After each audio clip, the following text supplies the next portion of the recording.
Good evening, gentlemen, and a few of you ladies that may be listening. This is Spiritual Art of War, back at it again with another episode. And this time we're going to discuss why many African nations are now being neo-colonized. Okay, why is there neo-colonialism going on in many African countries? The reason why this is happening is because the borders that were drawn of the 54, 55, because they have, I believe, you could say South Sudan, but the reason why they have a lot of problems is because of the way the countries were created. They were created for the purpose of colonial organization and to extract resources. Remember that the scramble for Africa, the different countries were carved up, okay? And if you look at even a lot of African countries, there's like a lot of straight lines.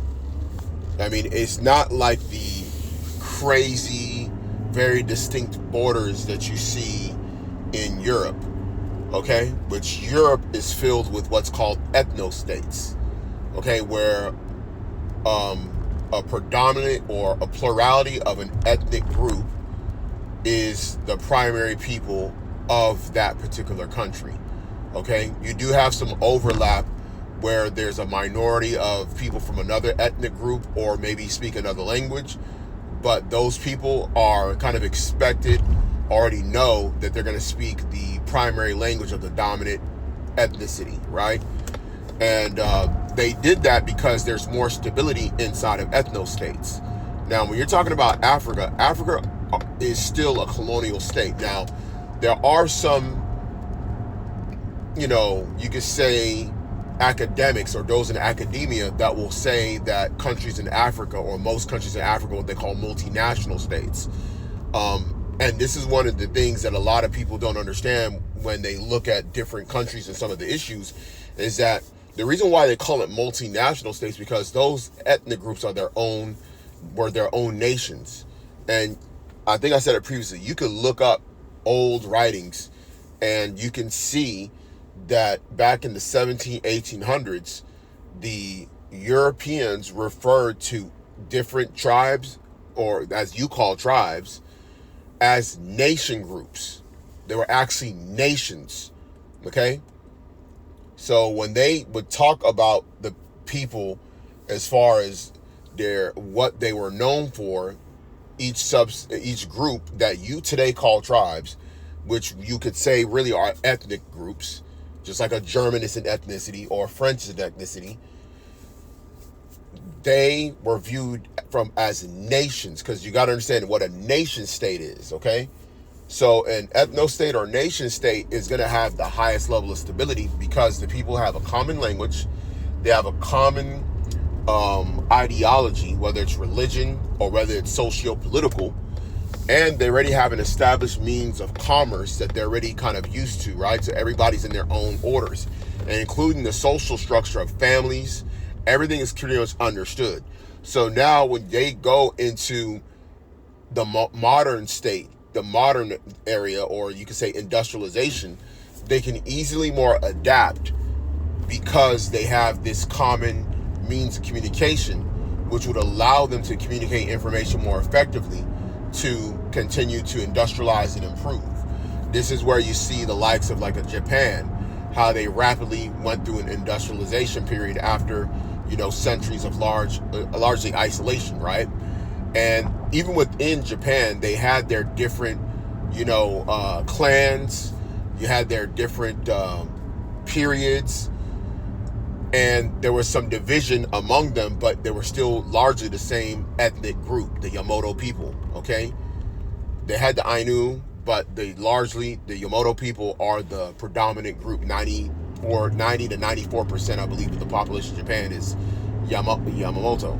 So that is an ethnic or nation state, okay? When you have a colonial state, okay, which a colonial state, the way I would look at it is what the country was prior to independence, meaning that your rulership is largely, or your administration is basically led by the colonizers.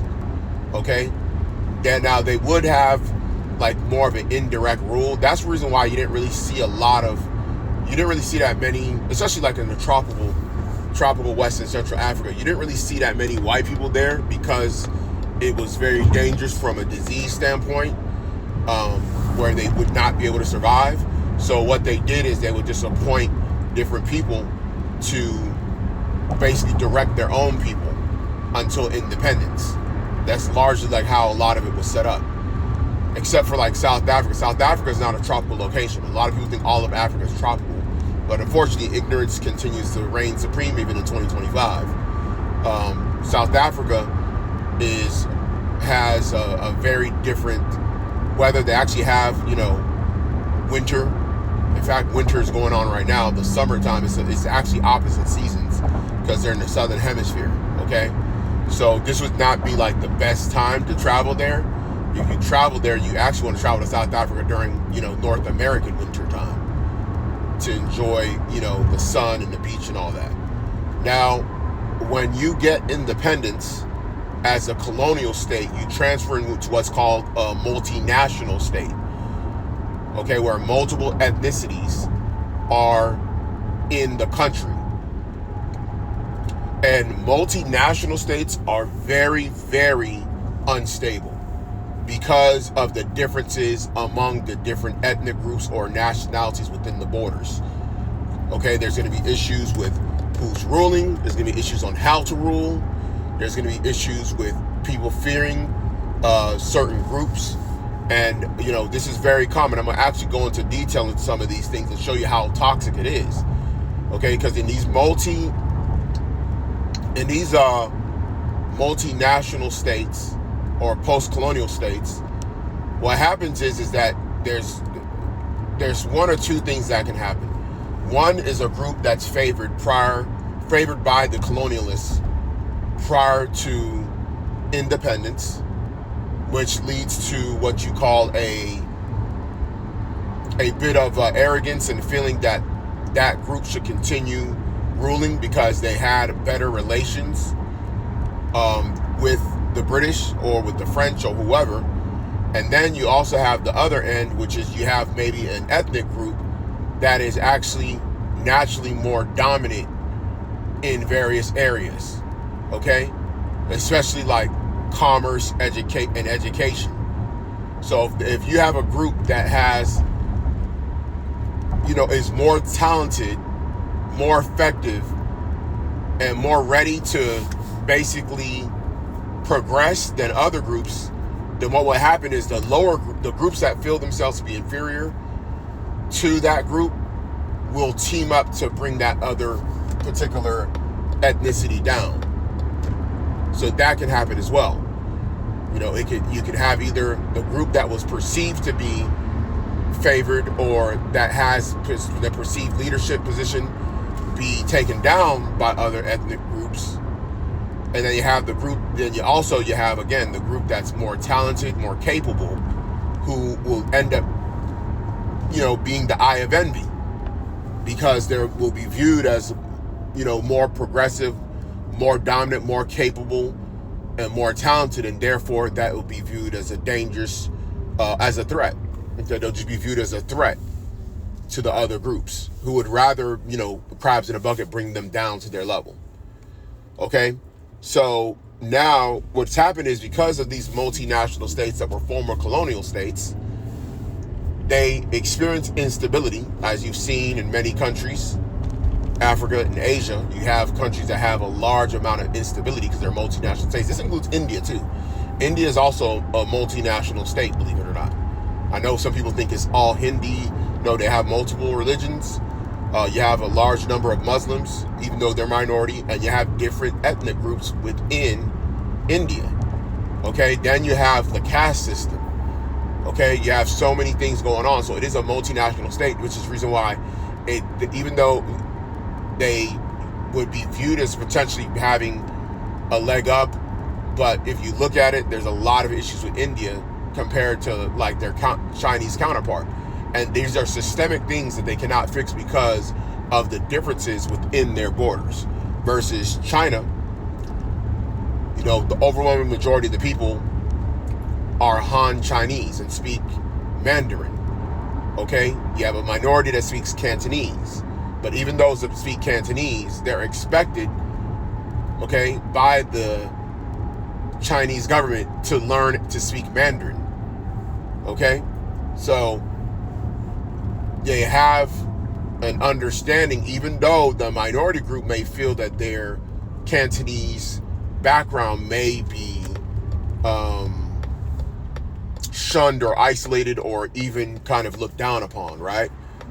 So when you look at progressing on, when you have a level of instability and you have resources that are available and you're a multinational state, which again, the Europeans are very much aware that multinational states are very unstable. This is the reason why they drew their borders the way they did. I mean, look how small Holland is, or the Netherlands. It's extremely small, but it's the Dutch ethnic group that is the ethno-state or nation state that is the Netherlands / Holland.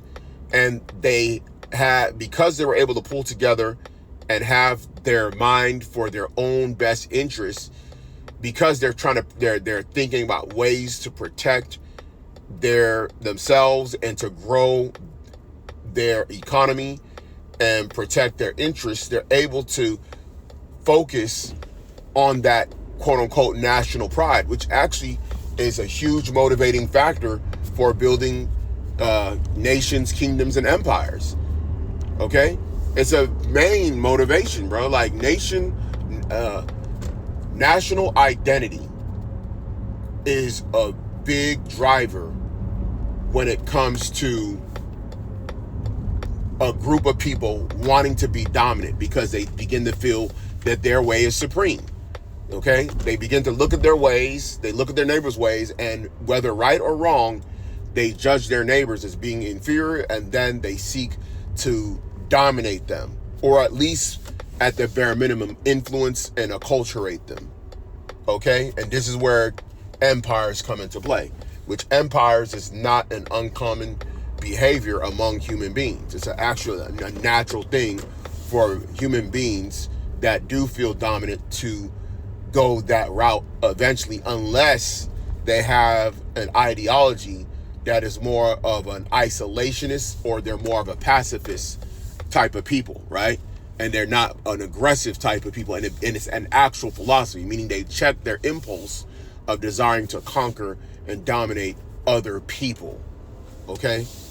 So the reason why neocolonialism, and especially when you look at the whole Francophone issue with the Francophone countries, as you've seen that Macron, the president of France, tried to exert his neocolonial authority over the French-speaking West Africa, and you see that there was rebellion from 3 different states: Burkina Faso, Mali, and Niger. And that was a sign that they were losing their grip, their influence. Okay, they were losing their influence on those regions, which they were doing neocolonialism on. Because remember that one of the things that they were doing was they participated in overthrows of government. They overthrew, actually, the leader that was overthrown in Niger was actually installed, okay, by the French. Okay, look at the issue with Thomas Sankara of Burkina Faso. He was overthrown by the West as well. Okay, they had people that were in his circle that were willing to, take him down. Okay, so that's how they maintain their control or their influence over multinational states, which multinational states, and I'm putting it as a definition, is what I would consider a former colonial state that turned multinational, or a multinational state that, because you do have multinational states that were never colonized. I'm gonna give you an example. Ethiopia, even though people view Ethiopians as all one people, Ethiopians are actually a multinational state that stayed together largely. Okay, so they were not colonized. It was not carved out, although they did lose a part of their territory. They had Eritrea leave, and there was also parts of their territory over the centuries that they either lost or gained. But they decided to be a multinational state. They called themselves, in a pan-ethnic way, Habesha people. Habesha,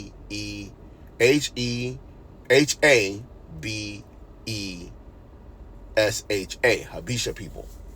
Okay, Habesha. Okay, or Habesha. So that's how they kind of pan-ethnicize themselves, even though they have some differences. And those are what you call the people of East Africa, the Horners. Okay, because actually part of Ethiopia actually has Somali people. Okay, if you ever look at a map of Ethiopia and the ethnicities that are in Ethiopia, they have the different maps. The Amhara people, the Oromo people, the Tigray people, the Somali people, and other various ethnicities.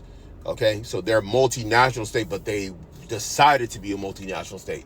Now, always within a multinational state, there is a potential that somebody within one of those ethnic groups could decide to rebel, take over, and dominate others, or to break away, meaning secede from. Okay, so that's something that you also have to take into consideration when you're talking about a place like Ethiopia, which is the reason why they had a civil war recently. Okay, so that can happen. It can happen, but it doesn't always happen, right? But it can happen in situations, especially when there's economic strain. If there's economic strain and economic instability, people will begin to become more focused on their own in-group people versus the collective. So that's one of the things that we have to understand, is that when you look at instability of these different countries, you have to factor in the structure of how these countries are built. Okay, and that's the reason why I say that why Africa is doomed to fail. Is doomed to fail because you cannot create stability out of a chaotic situation. A chaotic situation was the outside forces coming in and creating, the different countries via the scramble for Africa. And then the struggle that led to independence, and then the political systems that they installed, which were actually foreign to you, and you're trying to really mimic them. So they're around you long enough to make you want to be like them in a lot of different ways, and accept your new identity as a colonial state that later became, a multinational state.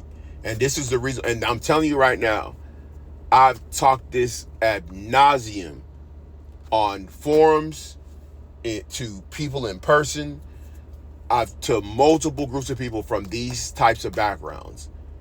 And I'm telling you, the overwhelming majority of them, this is their blind spot.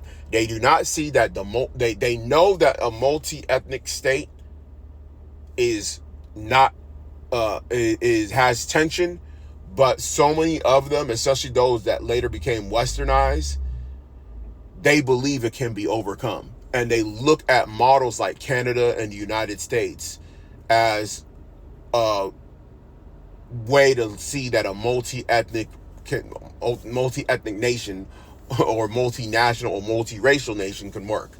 And those are very different. You cannot compare like a Nigeria to a Canada, because you got to factor in that those structures are brought in by people that colonize, and they dominated the native peoples.